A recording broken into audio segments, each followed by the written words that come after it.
Kasi nga, ganyan no ang mga traidor eh. Ganyan no ang mga makakaliwang grupo. Yan no mga kasamahan nila nasa bundok. Ganyan no sila mga traidor. O ha? Panoorin no natin ito munang isa na namang kongresista na mukhang na butthurt. At itong kongresista na ito, panay ang palusot. Ang daming palusot. Ay, naku, sabi ko na. Sanay ito magpalusot. Oh, sa totoo lang ha. Feeling ko nga ako Representative Dalipe. Ikaw ho ba ganito rin magpalusot sa asawa ninyo? Ako'y nagtatanong lang ha. Tingnan natin ha. Pakinggan natin ba't ko naman nasabi nagpapalusot. Tingnan niyo. The resolution is no regular resolution. It's a very important resolution that we have to pass. The resolution was born out of a statement. Ano sinabi ng statement? Na bulok daw yung house.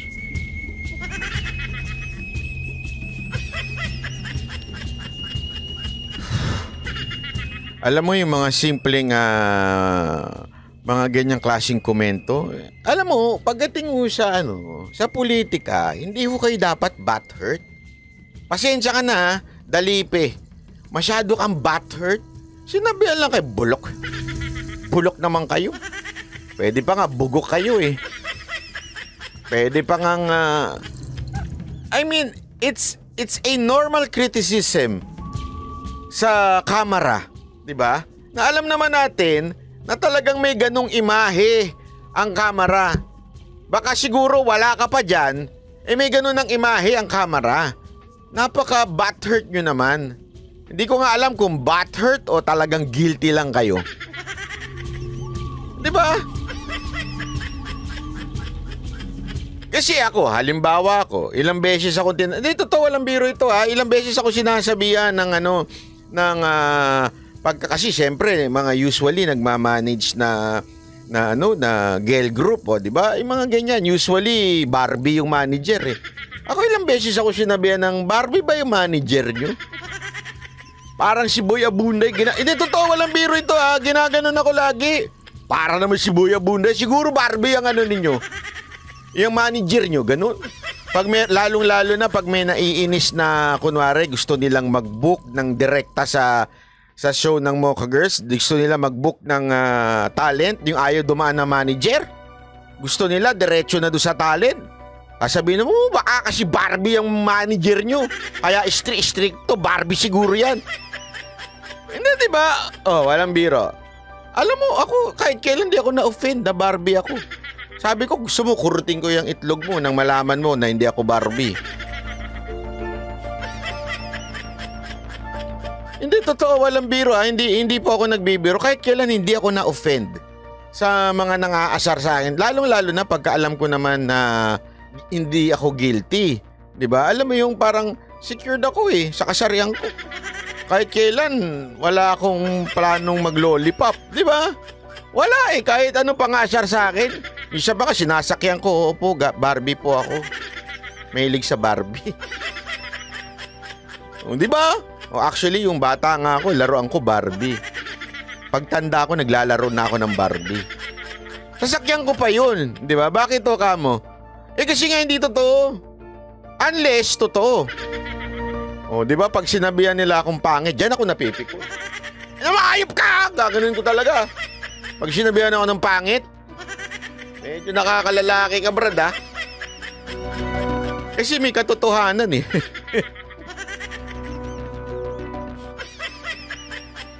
Diba? Pag sinabi nilang, ako na doon ka ma-open. Ngayon, ang tanong, ang tanong, eto ba tanong? Dalipe, totoo ba sinasabi sa inyo ni Pangulong Duterte? Para kayo'y mag-react ng paulit-ulit at gumawa pa kayo ng resolusyon? Resolusyon o... Hindi, di ba ho? Kayo, kunwari, sabihan kita, kunwari ka, Boss Randel. Halimbawa lang. Yari ito si Randel. Pasensya ka na, Randel. Nasa aking mikropono eh. Kunwari, asarin kita, di ba? Asarin kita ang babaero ka. Hindi magre-react kaya si Randel. Hindi naman kasi totoo. Di ba? Oh. Magagalit ka ba, Randall, pag sinabi ko, babaero ka talaga, Randall, ha? Di ba hindi ka magagalit? Bakit? Hindi kasi totoo yun, eh. Napakatapat na asawa ni Randall Bunagan. Oh, kasi nga hindi totoo. Pagka sinabi ko yung totoo, yun, magagalit kayo. Oh, di ba? Oh. Kasi nga, pag ikaw nag-react sa isang pang-iinsulto o criticism at ikaw ay nag-react ng exaggerated, di ba? Sigurado kung may ano yun, it's either talagang nasaktan ka o may bahagyang katotohanan, ika nga. Tama?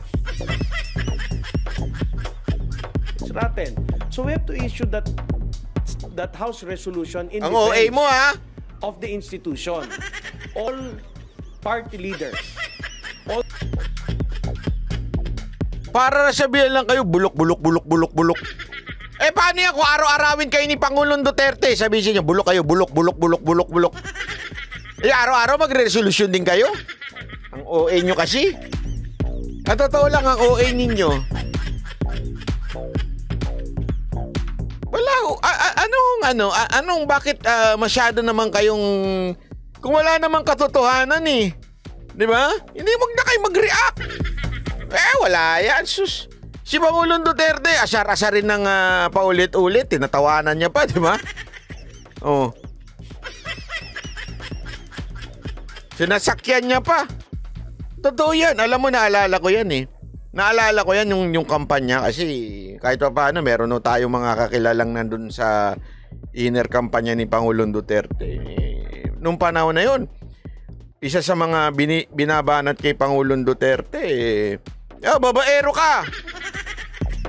Bastos ka! Alam mo, walang biro kasi si Pangulong Duterte, alam mo yung tipo ng parang mga lolo mo na kunwari may pagkababaero pa ang datingan. Pero in reality, hindi naman babaero. Talagang ano lang, parang cool lolo lang ang datingan. Di ba? Kaya nung pag sinasabihan siya noon, sabi sa kampanya, "Uy, Mayor, wag na kayong manghalik na mga babae kasi sinasabihan kayong babaero, bastos kayo." Alam mo ginawa niya? Ito talaga totoo to nangyari talaga to. Ang ginawa niya, kinabukasan nung sinabihan siya ng ganun, lalo niya pang ginago yung mga nagsasabi sa kanya. Kumuha siya ng babae at kinandong niya at pinaghalikan niya. Totoo.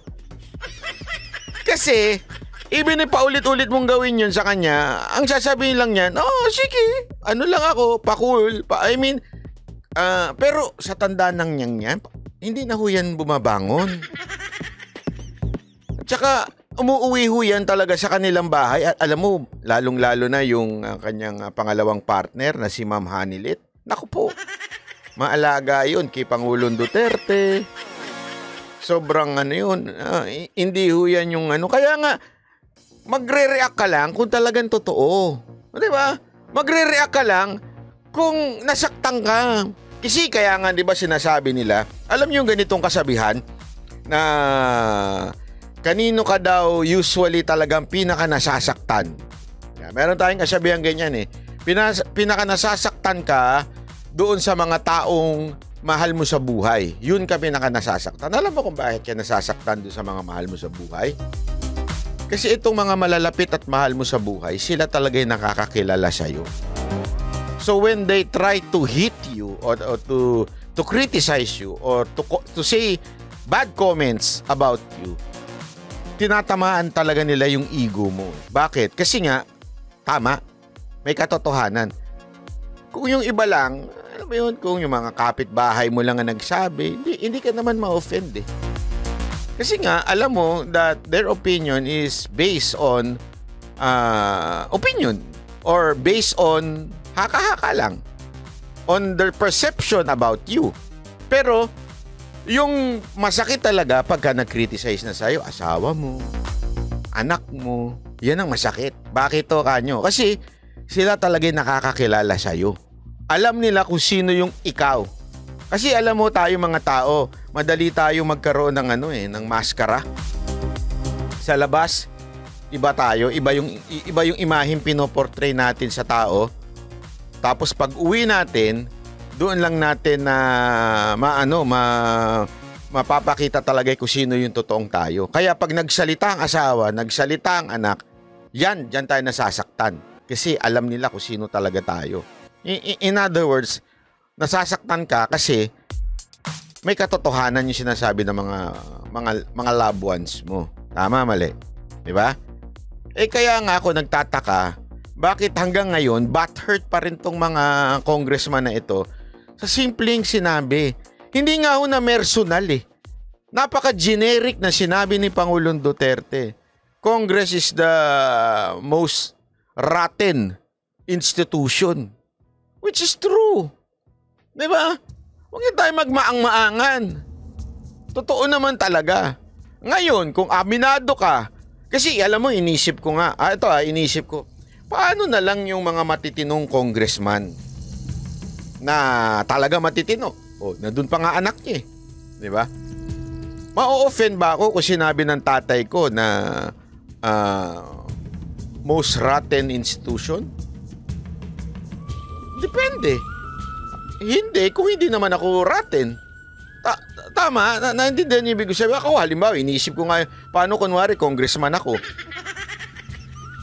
Tapos biglang si Pangulong Duterte sinabi na, most rotten institution ang ahensya na yan. Huwag ka masaktan kung hindi ka naman nagnanakaw, kung hindi ka naman bulok, kung hindi ka naman tiwali. Hindi mo kailangan masaktan. Di ba? Kasi wala namang katotohanan. As an institution, kasi ganito lang kasimple mga kaibigan. Ito, bigyan ko kayo ng salimbawa. Marami dyan, lalo na, sino dito yung mga, hindi ko na lang babanggitin, pero sino dito yung mga Christian dyan, di ba? Marami yan. Minsan may mga maririnig ka, yung mga Christian mga buwang agin yan dapat ka bang ma-offend kunwari Christian ka tapos may mga nakiririnig kang sa mga unbeliever na sinasabi, kayo mga Christian, mga buwang agin kayo Hindi ka dapat masaktan kung hindi naman talaga ikaw buwang agin. Kasi totoo naman may mga buwang agin Alam mo yun, meron talagang mga pastor na may buang. May mga pastor talaga na mukhang pera. Tama, mali. Hindi ka dapat ma-offend kung wala ka namang kinaugnayan at hindi ka naman ganun. Di ba? Hindi ka dapat ma-offend kasi your faith. If it is true or not, if you're a scammer, if your church is a scammer or not. Di ba? Alam mo yun sa puso mo. Ngayon, kung ikaw ay scammer na pastor o ikaw yung church mo alam mong scammer, masaktan ka talaga. Tama, mali. Di ba? Oo, alam mo, ganito lang yan. There's a lot of fake Christians, fake pastors, false prophet. Lahat yan, kahit sa mong belief, meron yan. Pero kung alam mong you are sincere, you're true, hindi ka ma-offend. Di ba? Bakit kanyo? Hindi naman totoo. Kaya nga ako nagtataka sa una-una, yung pinaka-praning dyan, si speaker. Hindi ako speaker. Ano ho bang binabanata ninyo? Bakit kayo praning? Just Pangan, maraming salamat po Hindi kasi, alam mo yun. So, as far as I know,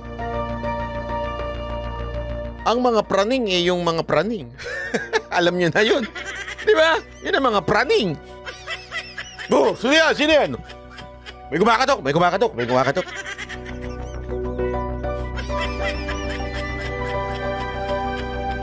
Pare, may tumatawag sa akin. Pare, may bubulong. Pag praning, alam mo yun di ba? Pare, meron sumusunod sa akin. Pare, ayun na, parating ka! Wag! Pala, maniningi lang ng, Sir, bayad na ho kayo kasi ang tagal nyo na. Nakaupo dyan. Praning Tama, mali. Yun lang naman ang mga praning. Di kaya. Mga praning, mga asawa. Yari tayo dyan. Yung mga asawang nangangalunya. Yan, mga praning yan.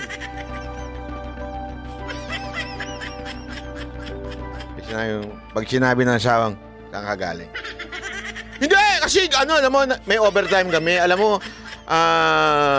sweetheart, kasi galing kami dito, nagpunta kami sa ganito, tapos ganito. At alam mo, yung boss namin, ang daming pinagawa kasi talagang ang dami mong dahilan. Ang tinanong lang naman, bakit ba't ngayon ka lang? Pwede mo naman sabihin, medyo traffic lang. Alam mo yun? Hindi, alam mo, kasi yung bus namin, grabe yung bus namin. Grabe talaga. Praning ka eh. Tama, mali. Kasi alam mo may ginagawa kang mali. Kaya ka praning. Di ba? Pag hindi ka praning, ibig sabihin lang nun, medyo ayan, tamang hinala, yun. Sino ba? Ano ba yung mga may tamang hinala?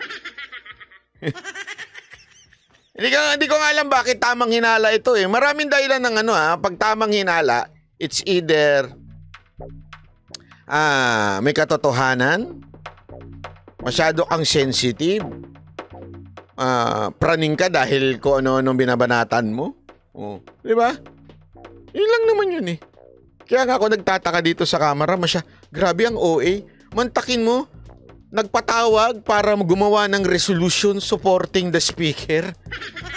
Tapos yung hindi sumuporta, si Baken. Anak ng wewe, Simple naman sinabi ni Pangulong Duterte. Pakita ng listahan. Diba? Pakita. Yun lang naman yan eh. Those with party leadership positions have agreed and we have decided that when we accept these positions, together with those positions are duties and responsibilities. Together with those duties and responsibilities is to protect the House of Representatives, the integrity of the House. So you did not accept a leadership position, and on the other hand, wala kang pakialam to protect the institution which placed you as a party leader. So kailangan lahat ng party leaders, starting with the speaker, down with the second in line, the deputy speakers, and all those committee chairmen, and all those having positions, everyone is expected to protect the House of Representatives and to help the House of Representatives. Ang hirap na magpalusot, Kaya mo yan! Sir, kaya mo yan! Nanonood sa'yo si Romualdez. Depende yan sa palusot mo. Para alam mo na maging future mo. Kaya mo yan, sir. Tandaan mo, nakatingin sa'yo ang may hawak ng pondo ng kamera, ng extraordinary funds, nakatingin sa'yo. Kaya, go! Paglaban mo lang yan. Malay mo, nandiyan mo lang sa tabi mo si Zaldi ko. Hindi kasi, alam mo, pagka, kailangan medyo, para malakas-lakas ka sa speaker, kailangan sip-sipan mo eh. Hindi, alam mo, sa totoo lang, alam mo yung mga ganyan tao, hindi siya, yung speaker natin, yung kailangan mong from time to time pinupuri, from time to time pinoprotektahan, dinidepensaan. Alam mo yung mga ganong klase?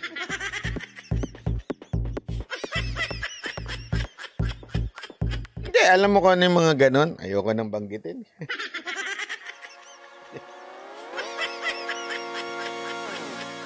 Yun yung mga mga spoiled. Tapos kailangan mo silang laging sang-ayunan. Hindi, ako may mga kaibigan akong ganyan eh. Yung kaibigan ko, totoo yung mga kaibigan mo na kailangan, gustong-gusto nilang pinupuri sila. Kailangan binobola sila lagi. Kailangan kung hindi, basta, may ganun akong kaibigan na ako naman, pinagtitripan ko yung minsan. Sana hindi siya nanonood. Binobola ko yung lagi. Alam mo, boss, galing mo talaga, boss. Alam mo, boss, talagang yun, talagang salamat sa mga kasi yung mga insecure na tao, kailangan ng pinupuri sila. Parang gano'n si Romualdez eh.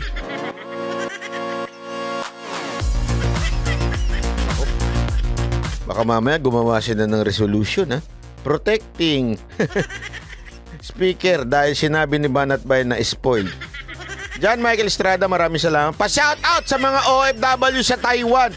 Oy, mga OFW sa Taiwan, kamusta na kayo dyan? Magandang araw po sa inyo mula kay John Michael Estrada. Accomplish its legislative goals.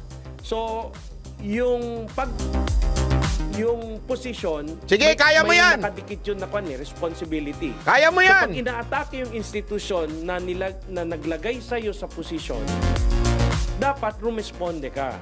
You have to protect the institution which place you in that position and not keep silent.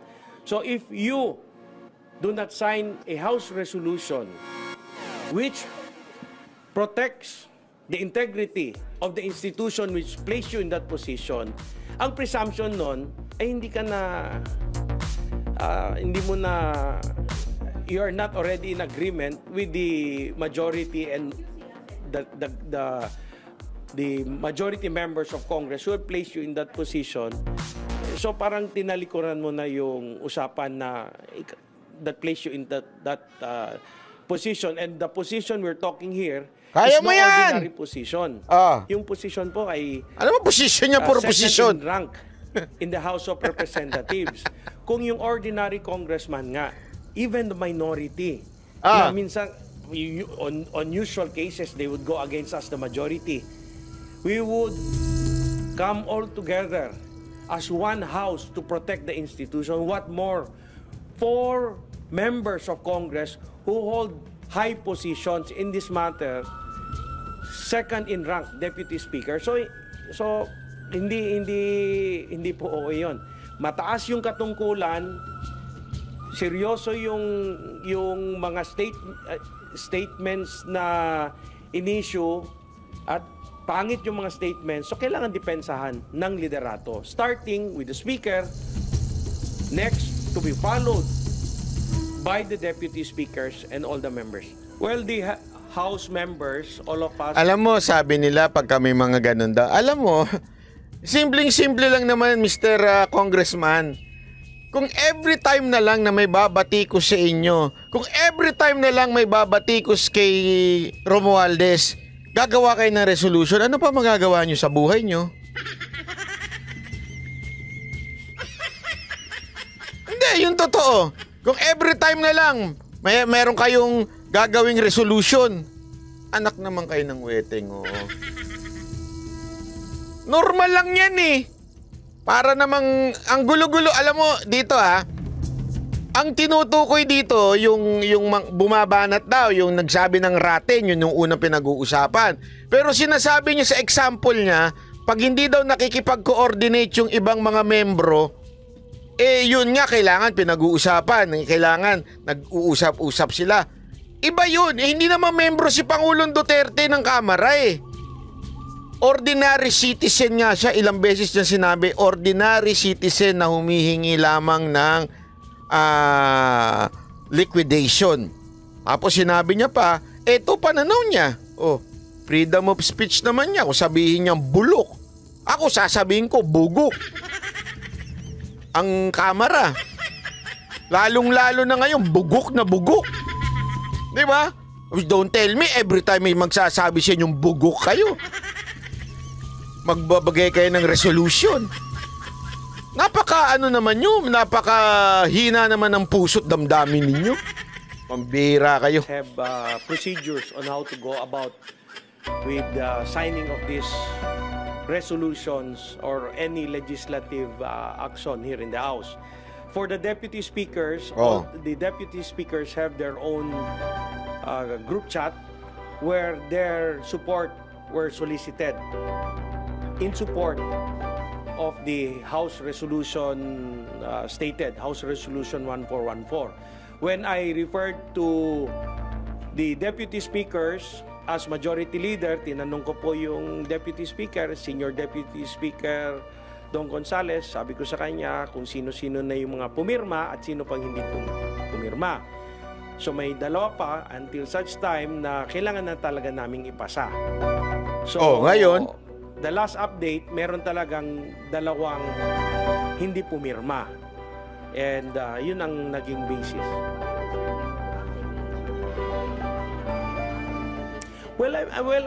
I'm sure all members of Congress have their congressional staff, and they are always updating their principals on whatever measures that has to be passed. I'm so sure everyone's updated here, whether you're here in Batasan Complex or whether you are in some other continent, updated po lahat ng House members.